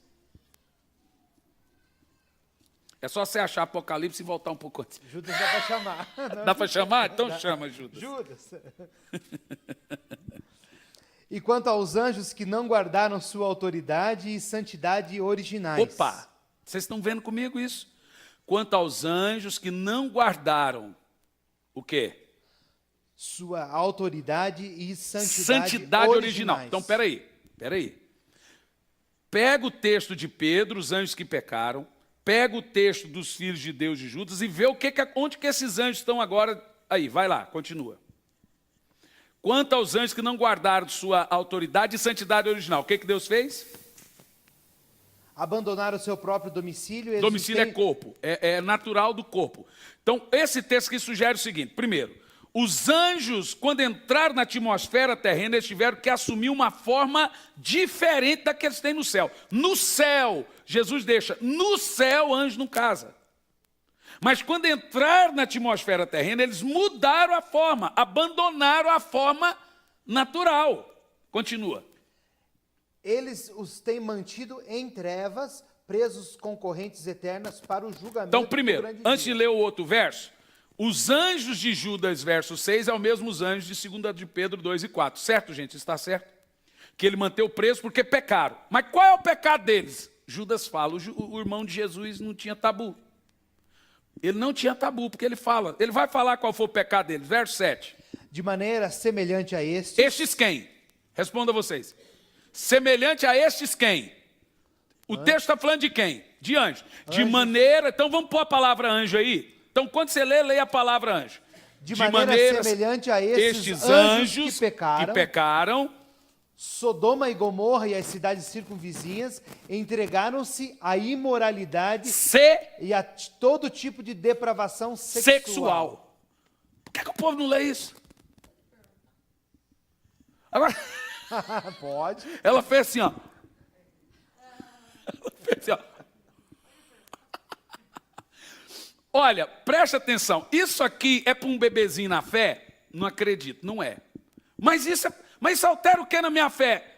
Mas altera o que na sua fé aprender matemática? Nada. Altera no seu conhecimento. A Bíblia toda é para você conhecer. Não tem assunto menos importante e mais importante. Nós temos que parar com esse negócio de esconder do povo alguns temas da Bíblia por dizer que não tem relevância. Então vamos ficar só com 27 livros. O resto não tem relevância, vamos jogar fora. De fato, você está lendo comigo. De maneira semelhante a esses anjos que pecaram, Sodoma e Gomorra fizeram a mesma coisa que eles, inclusive pecado de homossexualidade. Por isso que quando Ló chegou lá com os dois anjos, o que é que eles quiseram? Quiseram fazer sexo com os anjos. Porque era costume. Percebeu? Era recorrente. Então, o que você está vendo? Primeiro, esses anjos que pecaram não são coitadinhos. Eles ensinaram todo tipo de feitiço, sortilégios e maldade para o homem. Sugere os historiadores que foram esses anjos aí que ensinou a fazer arma e matar as pessoas e fazer guerra. Bom, eu não posso dizer que é canônico, mas se tem aí um livro não canônico, chamado Livro de Enoque. O Livro de Enoque é um livro corrente entre os judeus, não está nos nossos canons. Alguém diz que não aceita, que tem um monte de coisas absurdas. De fato, tem coisas assustadoras, não digo absurdo. Alguém aqui leu? Sugeri para alguns lessem. E Judas menciona o Livro de Enoque. Ele menciona o Livro de Enoque, dizendo, deixa claro então que eles liam o Livro de Enoque. No Livro de Enoque, a partir do versículo 3, Enoque, no Livro de Enoque, sugere que eram 200 anjos. Esses 200 anjos que geraram essa hibridade entre espiritual e carnal na terra. Alguém diz, mas isso não é possível. Ora, Jesus não era 100% do céu e 100% da terra? Jesus não queria cair, mas se ele quisesse fazer um filho, ele poderia? Então Jesus era um híbrido. Ele era 100% homem e 100% Deus. Obviamente ele venceu todo o pecado. Então, nota-se, aqueles anjos que foram na casa de Abraão não dormiram e não comeram? Então, o que você entende? Primeiro, esses anjos que entraram na atmosfera terrena, a nossa atmosfera terrena, ela é pesadíssima do pecado, tanto da queda de Lúcifer, tanto de Adão, como de tudo. Então, quando eles entraram, eles sentiram o peso disso, e viu a beleza das mulheres. Isso é uma coisa tão Eu acho que as mulheres deviam ser muito lindas mesmo para seduzir anjo. Mas tem umas mulheres que se os anjos vissem, eles iam ficar com raiva e iam voltar para o céu morrendo de raiva. Foi essa assombração, eu quero ir para o céu. Ajuda os anjos. Por favor, Senhor, me tira daqui. Mas esses 200 anjos, eles foram consumidos aqui na terra justamente porque eles habitavam aqui. Eles não ficavam nessa passagem e voltando de uma dimensão para outra. Isso sugere o livro de Enoque. Não estou dizendo, gente, que isso é doutrina. Eu estou dizendo que é para ensino acadêmico. Nenhum pregador em sã consciência sobe no altar para pregar um negócio desse. É irresponsabilidade. Isso é para meios acadêmicos, ok? Isso nunca eu vou subir numa igreja, pregar numa igreja um negócio desse. Isso é acadêmico. Isso é para sala de aula. Nós estamos aqui numa aula, certo? Então, quando esses anjos, Agostinho cria tanto nisso, Agostinho de Hipona, que ele diz que quando Paulo sugere que as mulheres cubram a cabeça na igreja por causa dos anjos, ele diz que é por causa disso. Eu não participo desse pensamento, mas Agostinho cria que as mulheres num culto não podem mostrar beleza, porque senão seduz os anjos. Mas você vê que Paulo fala isso, gente. Ninguém tem a explicação, porque Paulo fala, as mulheres mantenham-se com a cabeça coberta por causa dos anjos. Se Paulo cria nisso na época, nós não vamos saber. Não, mas eu não acredito nisso. Que creem por causa... Eu não acredito nisso, mas nem me batendo. Então, assim, esses anjos que caíram... Preocupação da Sara é o coitadinho dos anjos. Então, já vocês vão fazer pergunta. As mulheres de Corinto eram as mais bonitas, eu acho, porque Paulo mandou só elas descobrir. É porque os anjos não veio na nossa igreja, aí... Aqui ia ver mulher bonita de verdade, aqui, né, pastor Cliff? Tem uma mulher linda aqui ia ver, né? A minha eu ia esconder, assim, ia pôr um véu nela, assim, e esconder ele. A resto podia ver à vontade, a minha eu ia esconder. A minha não, também ia esconder. Mas assim, brincadeira à parte, literalmente, pastor Cliff, nós estamos vendo que não tem dúvida que Judas disse que Sodoma e Gomorra fez semelhante aos anjos que pecaram, que tanto o apóstolo Pedro como o próprio Judas menciona que pecaram. Então, o que nós temos? Uma exegese, a extraímos aí, fizemos uma boa hermenêutica. O outro texto de 7, você não acha base para conferir. Aqui nós tivemos vários textos que conferem. Os filhos de Deus, os anjos, deu alteração genética, e aí esses filhos de anjos com seres humanos são os chamados nefilins. Eram homens enormes, poderosos da época, essa hibridade de meio do céu, meio da terra. Aí nós entendemos por que Deus mandou o dilúvio. Porque a terra inteira estava consumida dessa profanação. Deus não pode deixar um negócio desse adiante, né, gente? Então você vê que dilúvio não é maldade de Deus. Dilúvio é cuidar de Deus com o homem feito em imagem e semelhança de Deus. Dilúvio é graça. Vocês estão entendendo? Quando você entende isso, você vê que dilúvio é graça. Deus manteve o homem feito em imagem e semelhança de Deus e destruiu os monstros. Essa é que é a verdade. Deus destruiu os monstros. Então aonde que é o elo perdido? O elo perdido é o dilúvio. Porque a ciência tenta achar, pegar o DNA do gigante do não sei o que e não acha, não põe com o nosso DNA, não bate. Mas onde é que está o elo perdido? O elo perdido é o dilúvio. Porque quem entrou na arca foram 8 filhos de Adão e Eva, puros.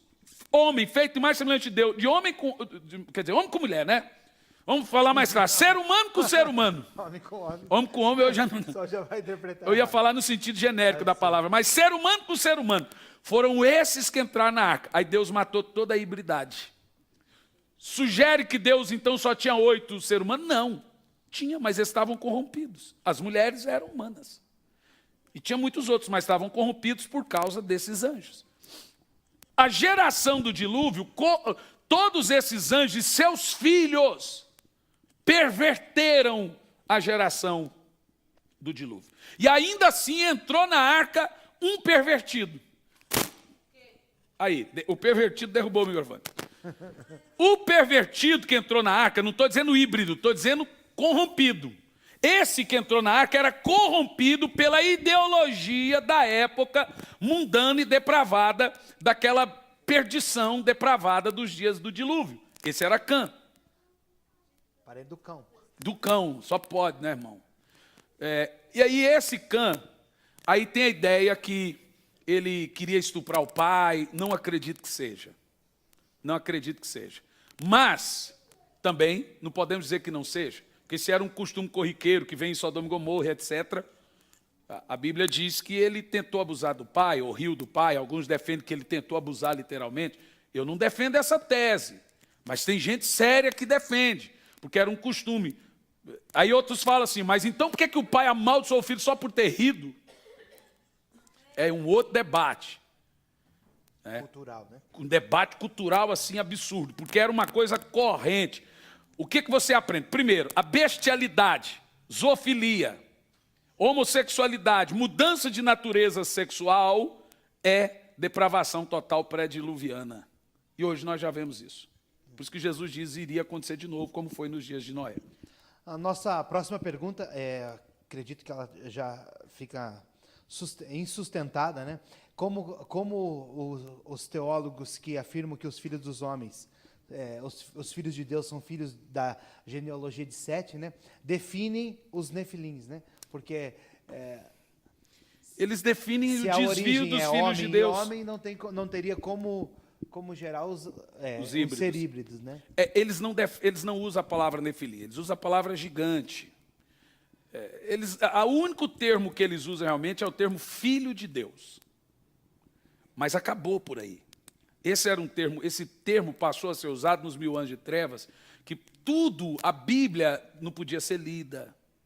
Tudo era restrito ao clericalismo. Então se escondia muito. E infelizmente vem essa mesma ideia, a gente tratar crente como bebezinho. Aí você pega, então, anjo não tem sexo. E não tem mesmo.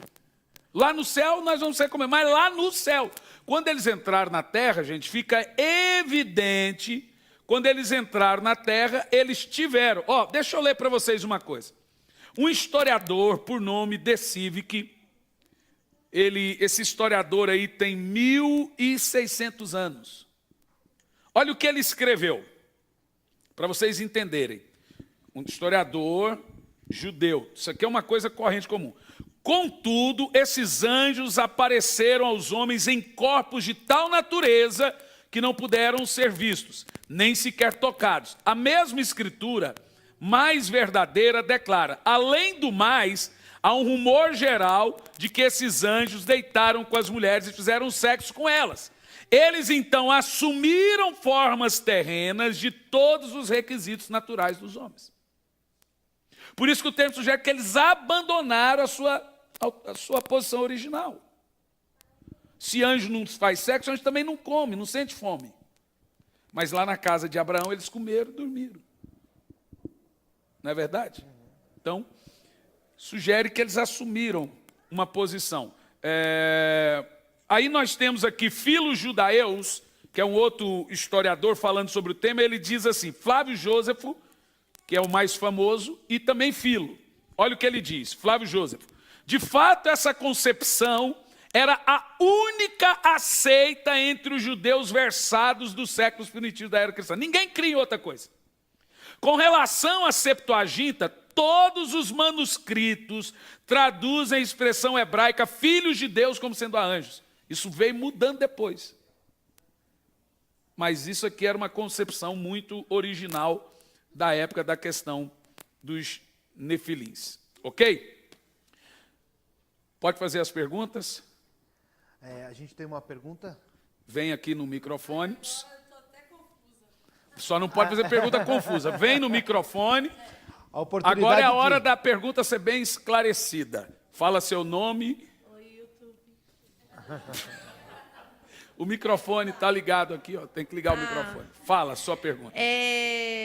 Eu queria saber se os anjos caídos, e se eles se arrependessem? Tipo, Deus ia perdoar eles? Olha, a pergunta não é burra, não. A pergunta é inteligente. Eu vou te dizer por que ela é inteligente. Há uma corrente de teólogos sérios, inclusive de H. Pember, é um judeu convertido de 1800 alguma coisa, um dos mais famosos, que crê que até a cruz, os anjos, até Jesus, os anjos tinham uma espécie. Não digo que eu creio nisso, não, gente. Não digo que eu creio nisso. Eu estou dizendo que é uma corrente que crê. Que até Jesus, os anjos tinham uma espécie de oportunidade. Ele usa aquela parábola do fazendeiro, do homem que vai ocupar o seu reino e chega lá, os reis daquela terra rejeitam ele. E então ele é severo com aqueles reis. Ele sugere que então, esses seriam os anjos aqui que rejeitaram Jesus. E aí eles perderam completamente a esperança. Deixa eu dizer uma coisa para você, sabe? Não creio que essa é a minha linha. Não parei para pensar nisso ainda, nem estudei. Honestamente falando, não creio que haja. Não há mais esperança por vários motivos. Assim como Deus tirou o livre-arbítrio dos anjos, tanto dos do céu para não caírem mais, como dos caídos para não se arrependerem. Então não corre esse risco mais. Não. De anjo cair de novo? É. Não. Então não precisamos cobrir os rostos. É por isso que eu Que não medo acredito. de orar, né? Vem um anjo, daí o anjo quer fazer coisa Não feia. tô, gente, mas vocês não podem. Olha, Imagina. Sara, Não é, o público deve estar pensando. não, então senta, vai, pronto, você terminou a pergunta. Olha, deixa eu só falar uma coisa. Primeiro, não acredito na hipótese de Agostinho de cobrir a cabeça. Alguém pode acreditar. Eu não acredito. Estou dizendo que isso para mim até chega a ser engraçado. Por outro motivo, eu não acredito que anjo ainda possa cair. Terceiro, não acredito mais em apostasia de anjo. Eu acho que isso é um assunto encerrado para Deus. Não cai naquela mensagem que você pregou uma vez sobre os demônios? Sabe? Você começou a explicar que começou com Jó, falando que o Satanás ia lá e prestava culto a Deus. Vem cá, Emerson, vem cá. Isso é bom. Eu gosto disso que é uma coisa bacana. Fala aí. Teve uma mensagem. Ok. É isso mesmo, que o diabo foi lá, começa com Jó, quando o diabo, Jó 1, né, que foram prestar culto lá, e Jó apareceu lá diante de Deus, que foi porque ele foi lá para prestar culto. Pecados que o diabo não comete. Aí depois tem a passagem quando foi expulsar lá o demônio do Nazareno, Eles adoram. que eles foram e adoraram, e quando o próprio Jesus foi tentado lá, que o próprio Jesus falou, Senhor teu Deus, para Satanás, quer dizer, o Deus de Satanás. É por esse. Quer dizer, todo demônio vai e adora o Senhor, né? Satanás é inimigo nosso, não é inimigo de Deus, que Deus quiser fazer assim, acabava, né? Mas qual que é a diferença? Eu lembro que na mensagem o Senhor usou um termo que eu não lembro agora a palavra, que eles não têm mais a salvação, eles adoram a Deus como nós temos que adorar, né? Eles pedem autorização para Deus para fazer tal coisa, como foi pedido para Pedro, para se andar com a vida dele, mas eles não têm mais a salvação porque eles já experimentaram da glória de Deus. Eles não têm fruto. O que eu uso na mensagem é que eles têm tudo de um produto religioso, mas eles não têm fruto de arrependimento.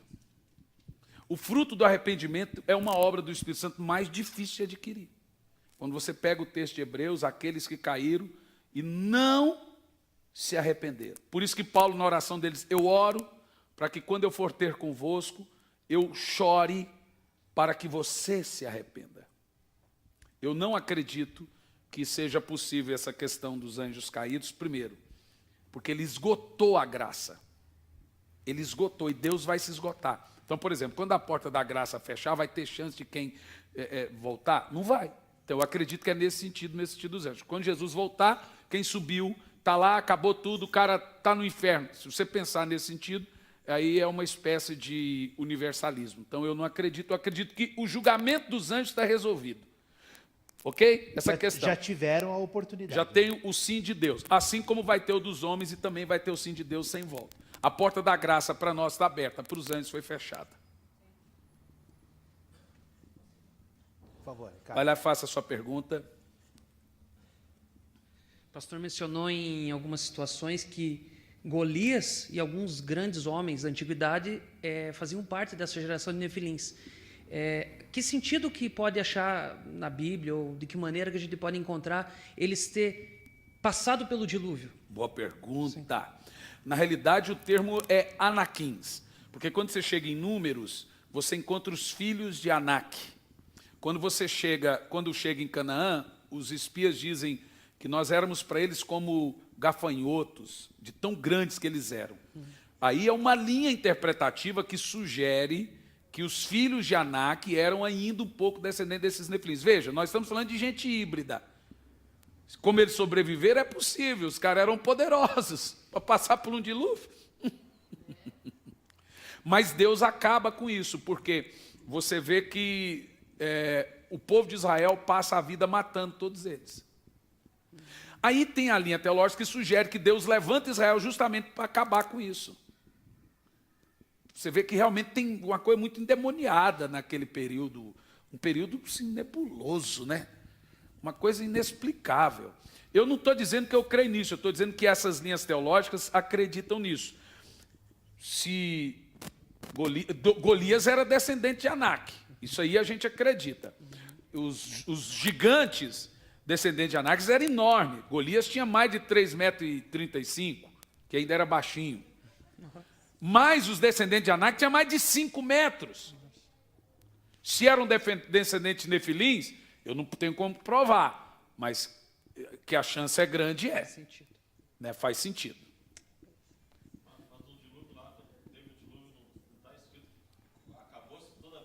É essa uma outra questão, por que eu não consigo, por que eu não posso bater o martelo? Porque no dilúvio diz que não tinha mais vida na terra. Mas ainda tem a linha teológica que sugere que os filhos de Anak são descendentes dos nefilins. Por isso que eu falo por hipótese e eu nunca vou bater o martelo nisso. Há alguma teoria que sugere uma nova ação dos anjos? Não. Porque Deus prendeu todos eles, né?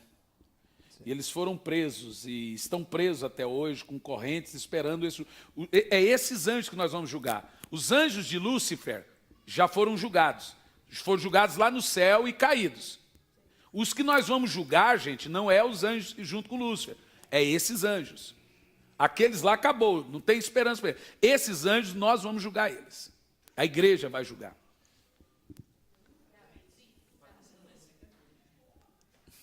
É exatamente isso que eu ia perguntar. Durante as aulas, a gente tem aprendido que não são os mesmos anjos, os anjos caídos e os anjos que se interessaram pelas mulheres dos homens, certo? Mas a minha pergunta é, pode, em algum momento, esses anjos que se interessaram pelas mulheres dos homens terem sofrido alguma influência de Satanás para que atrasasse a vinda do Messias, não? Boa pergunta. O Messias já foi profetizado na queda. Do seu descendente, vou levantar um, da sua descendente vai levantar um que vai esmagar a cabeça da serpente. Ali você já tem a profecia do Messias. Se houve retardamento para a vinda do Messias, olha, eu vou dizer para vocês, se Adão não tivesse caído, nós estaríamos com Jesus no Jardim do Éden. Então a gente pode dizer, não afirmar, claro, mas podemos dizer... Eu acho que ninguém tem poder para retardar o Messias e nem para retardar o céu. A Bíblia diz que a única coisa que retarda o retorno de Cristo era a restauração de todas as coisas. Convém que o céu retenha até que seja restaurado tudo. Na realidade, quem pode atrasar o Messias é só a igreja. Então eu não acredito que nada disso retardou a vinda do Messias. Ele veio no momento certo, na hora certa, no dia certo. Levanta-te e anda, irmão. Não atrase. Pastor, acho que você já tocou até o assunto, mas em toda essa interpretação, quando a gente vai para o texto de Hebreus, e aí a gente lê, ora, para aqueles que uma vez foram iluminados, provaram do dom celestial, tornaram-se participantes do Espírito Santo, experimentaram da bondade da palavra de Deus, e os poderes da era do que há de vir, e caíram, é impossível que sejam reconduzidos ao arrependimento. Aí tem uma linha de... Segura aí um pouco. Tem uma linha de teólogo sério inteiro que crê que isso aí são os anjos. Para esse Iluminados, caíram, provaram os dons de Deus, o Espírito Santo, etc. é impossível. Podemos Não afirmar estou dizendo que o Espírito somos Santo nós. Estava aqui. Com O os Espírito anjos. Santo estava aqui. Nas águas ele estava aqui, no culto ele nunca saiu. Está lá, claro, o Espírito do Senhor estava nas águas. Então tem uma linha de teólogos que sugere que esse texto de Hebreus, cair iluminados, provar os dons de você quer, sejam, por quê? Leia o texto de novo. Desde o começo? E- Ora, para aqueles que, uma vez foram iluminados, provaram do dom celestial, tornaram-se participantes do Espírito Santo, experimentaram a bondade da palavra de Deus e os poderes da era que há de vir e caíram, é impossível que sejam reconduzidos ao arrependimento, pois para si mesmos estão crucificando, talvez De a novo. ideia de...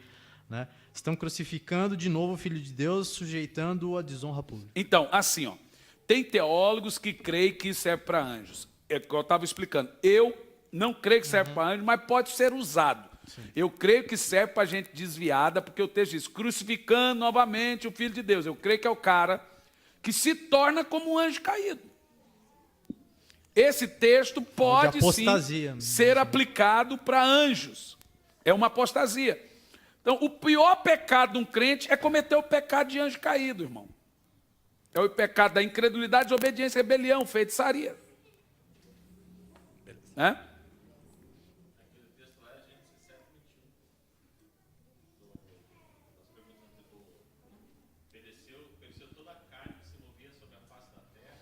Gênesis 7, 21, para responder se os filhos de Anak são realmente os filhos, são descendentes dos nefilins. Pereceram então todos os seres vivos que se movem sobre a face da terra, aves, animais domésticos, feras, todas as pequenas criaturas que povoam a terra e todos os seres humanos. Morreu tudo que tinha um sopro de vida nas narinas, isto é, tudo que estava vivo sobre a terra firme.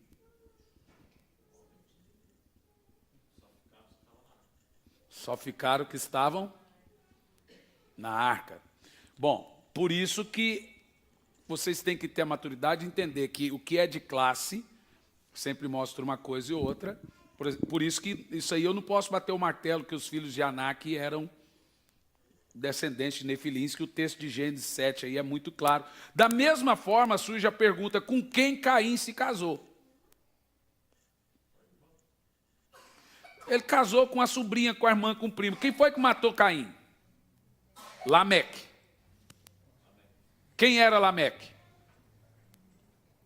Lameque era o pai de Tubal-Caim. Ok. Lameque era parente. Então veja, se Lameque era casado com quantas esposas? 2 esposas. E ele matou Caim. Então, obviamente, ele casou com parente, porque ele viveu quase 1000 anos. Então, esse período todo, a terra foi crescendo, parente dele mesmo. Ele não casou com nenhum bicho, ele casou com um parente. Porque dele veio, inclusive Lameque, que tinha 2 mulheres. E aí vem a outra questão muito boa que o Emerson, a mulher, é ruim essa parte, mas ela não era contada, né? Mas você precisa entender o seguinte, Adão e Eva, acha para mim o texto aí das filhas e filhos que Adão e Eva tiveram depois de Caim e Abel. Ele teve filhas. Então, Caim se casou com uma das filhas, até de Sete mesmo. Ok? Até de Sete mesmo, porque o texto sugere que Adão e Eva tiveram filhas, tiveram filhos. Isso está muito claro. Inclusive, Noé vem de Sete, né, gente? Novamente, Adão teve relações sexuais com sua esposa, e ela deu à luz a outro filho, a quem chamou de Sete, exclamando, Deus me concedeu outro filho para ficar no lugar de Abel, que foi morto por Caim. Sete foi pai e deu a seu filho o nome de Enós, que foi o primeiro a proclamar o nome de Yahvé. Este é o registro da descendência de Adão. Quando criou os seres humanos, o Senhor os fez parecidos com ele. Gênesis 5, versículo 4. O tempo que viveu Adão, depois do nascimento de Sete, foi de 800 anos e gerou filhos e filhas. Ok? Vocês viram? Ele não teve só Sete, Caim e Abel. Filhos e filhas. Mas vamos continuar o texto. Quando Sete completou 105 anos, gerou Enos. Depois do nascimento de Enos, Sete viveu 807 anos e gerou filhos e filhas. Então Caim se casou com quem? Parente, gente. Não tem dúvida disso. Isso é uma pergunta até fácil de ser respondida. Tá bom? Essa é a mais fácil. É interessante também que quando Josué e Caleb entram na terra prometida, que ele vê os gigantes, Emelequitas, a instrução de Deus, né, é justamente para que o povo, além de guerrear com aquele povo e destruir os gigantes, para que não tivesse hibridade também com eles. Né? Eu acredito. A instrução de Deus era que o povo não tivesse filhos. Mistura. Né? Mistura, né? Então, eu acho que mais uma ressalva, quando a gente vê que a importância daquilo que Deus ordenava ao povo, né? De não misturar as nações, né? Porque se havia alguma contaminação ali, né? E hoje, gente, o que nós temos que entender é que essa mesma orientação que Deus dá para Israel, Ele dá para a igreja. Espiritualmente, igreja, tendo um jugo desigual, é uma coisa híbrida. Deus nunca gostou de mistura. Deus não gostou. Vem aqui, faça a pergunta. Na verdade, uma curiosidade, né? De repente, que assim, houve mistura dos anjos com as pessoas. Você acredita que nos dias de hoje, de repente, poderia ter híbrido ainda? Bom, ótima pergunta. Jesus disse, como foi nos dias de Noé, iria acontecer de novo. Acredita-se que o anticristo ele vem com toda essa sua eficácia. Há uma linha de teólogos que acreditam fortemente. Então, o que aconteceu com Jesus? Jesus foi uma fecundação no óvulo da Virgem. Hoje é possível isso, a ciência faz isso. Mas quem fecundou Jesus sem sexo, sem coito, foi o próprio Deus. Ele pegou o feto e fecundou Maria, pôs lá o feto. Ele fecundou, pegou o sêmen sem sexo e fecundou. Como que fez isso? Pela cobertura do Espírito Santo. Deus não fez isso? Sim. Sem sexo? Sim. Então, pense o seguinte, acredita-se que Satanás, não digo que eu acredito, mas acredita que o anticristo tem essa mesma proposta, que ele é completamente, o termo é com toda a eficácia de Satanás. Então ele já nasce sabendo quem ele é, já nasce sabendo o seu propósito e já vive sobre isso. Bom, sugere que nos dias de Noé é possível. Olha, tem gente que tem sonhos com demônios, sonhos fazendo sexo com demônio. Temos informações de relatos espirituais que veem seres espirituais e fazem sexo com mulher. Não acredito que esse sexo produza gravidez, mas se vai acontecer de novo, vai, mas não com anjo do céu. Aí pode ser que seja com demônio mesmo. Eu acredito, eu vou dizer para você que eu acredito. Opa! A questão de gerar vida...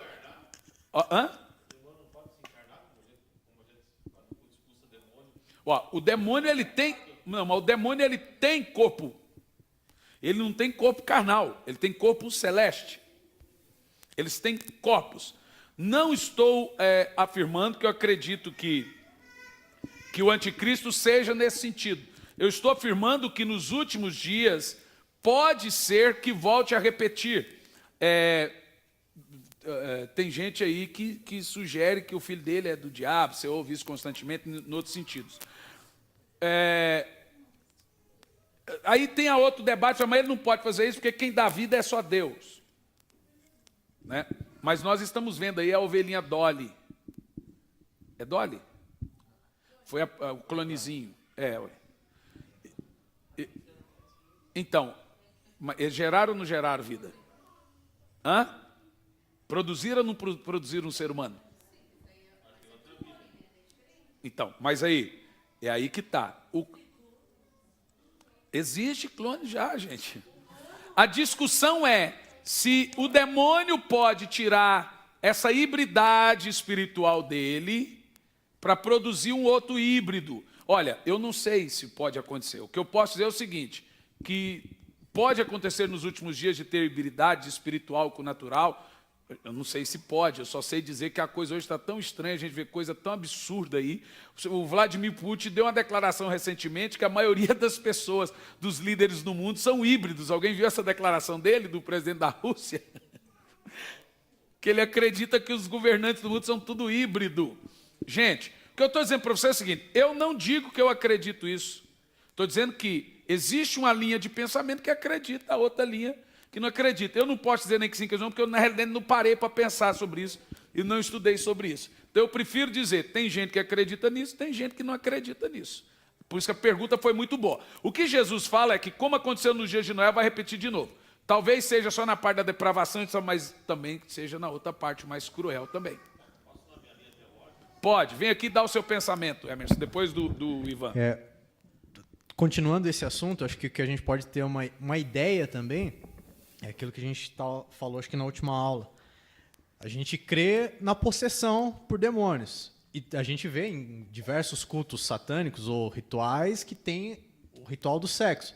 Então, pessoas possuídas tendo sexo com outras pessoas. Isso não dizendo que são híbridos, mas que são pessoas humanos com humanos mais possuídos. Com a tendência já total ligada ao lado espiritual, né? Ao lado da possessão. E aí isso o que impede, né? Uma família de gerar esse tipo de pessoas vinculadas a pessoas, famílias ainda assim possessas, são filhos de seres humanos. São filhos de seres humanos, mas que podem propagar esse tipo de cultura, né?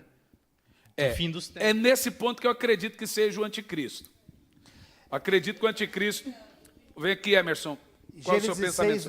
No versículo 4, apenas só para, antes do pastor Emerson falar, a palavra diz, esses gigantes foram os heróis dos tempos antigos, homens rudes e famosos, né? Então, se a gente pegar essa conotação, né, heróis, né? Em outra versão, poderosos. Homens poderosos, famosos, diz aqui, né? Então, aí da onde surgiu a mitologia grega, Hércules, Zeus e etc. Se a gente pegar essa passagem junto com a passagem onde Jesus disse que os tempos serão como o de Noé, né? A gente pode ver que quando se levantarem esse tipo de homens aqui, né? Podem é uma linha de pensamento. Esses homens dessa época, daí surge a mitologia grega, porque eles começaram a ser adorados como deuses na Terra. Eles tinham poderes, etc. Né? Aí daí surgiu Teseu, Hércules, Hera e etc. E etc. Que a gente já aprendeu em outras aulas que são demônios. O que Assim, partindo de Gênesis lá, quando Deus fez o homem à nossa imagem e semelhança, ele deu uma ordem. Né? E quando Deus dá uma ordem, ele não volta atrás. Ele falou assim, que os homens dominem. Ou seja, Deus se retirou do domínio e deu para o homem corpo, o ish, certo? Então, Deus não se metia mais. Tudo que o homem fazia, o tal do livre-arbítrio, como queira, deu a procuração para o homem fazer. Então, ele não podia mais agir. Quem agia era o homem. Para Deus agir, Deus não que Deus não tenha poder, mas ele precisava de alguém. Ele precisa de alguém, ele precisa de um corpo. Porque como ele era espírito, como que libertou lá o povo do Egito? Tinha que ter uma pessoa. Alguém tinha que se colocar na brecha e se deixar ser usado por Deus. No caso, Moisés, e assim foi. Um demônio também não pode vir aqui, se materializar e agir. Ele precisa de um corpo. Eu prego isso. Então, os demônios precisam de corpos para agirem. De corpos para agir. Por quê? Porque ele não vai vir aqui fazer nada. Alguém tem que dar uma autorização. Eu não acredito que os demônios consigam fazer isso no sua naturalidade espiritual. Exatamente. E Deus também não consegue fazer porque tem que ter alguém para fazer. No caso de Deus, ele fez em Jesus sem ter, né? Não, Jesus é a parte, mas eu digo do homem. Né? Usou Moisés, usou Elias, usou os profetas. E mesma coisa do demônio. Para o demônio agir, ele tem que ter uma pessoa. Eu acredito nisso. Os demônios, para agirem nesse mundo, eles precisam de corpos físicos. Exatamente, porque é assim que funciona. Bom, se alguém tem mais alguma pergunta, nós fechamos o nosso estudo na questão dos nefilins, a teoria do gap. Acho que a teoria do gap ficou claro para todo mundo, né? Inclusive aquela parte da criar do nada e criar do que é existente, né? Então, e a questão dos nefilins mais claro ainda do que nunca. Pastor, só acredita que os anjos são filhos de Deus, irmãos? Eu acredito. Porque isso para mim é muito claro na Bíblia. Isso para mim realmente não resta dúvida. Eu só não posso afirmar que os anaquins são descendentes, porque realmente o Gênesis 7 sugere que toda a vida cessou. Aí, se acredita, a gente só fala em hipótese numa sala de aula, que a gente é obrigado a falar. Aí não. Mas também não posso afirmar que o anticristo é literalmente um híbrido. Mas tem gente que acredita. Ok? Eu creio, igual o Emerson realmente falou, que para os demônios agirem, eles têm que ter um corpo físico para materializar. No caso de Deus, o que eu acredito, Deus fecundou Maria. Ela dormiu e pelo Espírito Santo ele produziu Jesus em Maria sem coito, sem sexo. E isso é possível. Tem gente que tem filhos sem nunca ter feito sexo. Ok? Tem mulheres aí que tiveram filhos e estão virgens. Porque elas fizeram filhos sem sexo e fizeram cesárea. Que coisa interessante.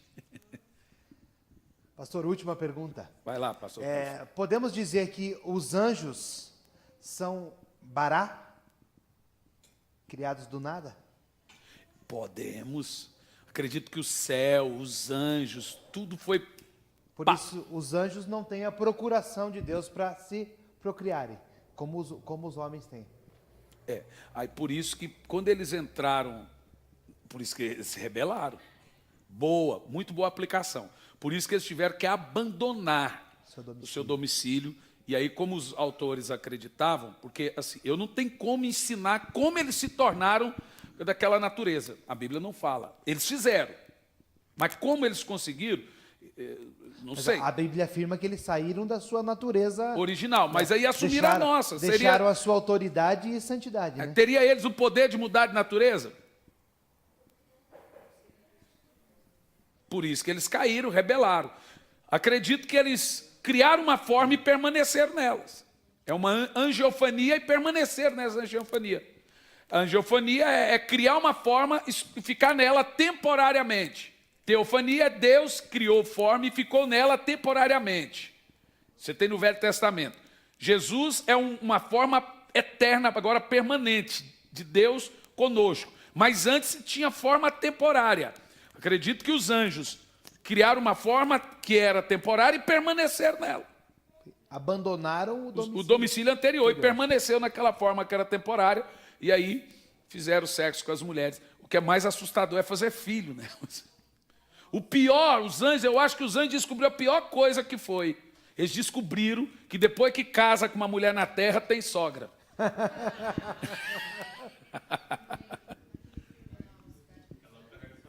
Cada um carrega sua cruz. Não, mas a minha cruz é boa. A minha cruz é a bênção. O pastor derruba a minha teoria que cada um tem a sogra que merece, viu, pastor? Então eu estou bem, porque eu tenho uma sogra boa. Eu digo para minha esposa que cada um tem a sogra que então merece. Eu sou uma bênção. A minha é muito boazinha. Fala para você ver se não é que você não leva. A minha é muito boazinha. A do pastor também. Eu amo a sogra da minha esposa. Bom, assim nós terminamos o nosso estudo. Se alguém tiver mais alguma pergunta, nós terminamos. Se alguém da internet tiver pergunta, nos envie. Por onde, pastor Cliff? Pode nos... Envia para o pastor Cliff. Mas quando o vídeo for publicado e compartilhado no YouTube, pode fazer as perguntas no comentário mesmo. No próprio comentário. Vamos só pedir que faça uma coisa. Dá um like, clica no sininho. Se inscreve no canal. E se inscreve no canal. Essa é a nossa doutrina. Faz assim lá, povo, ó. Dá um like aí, ó.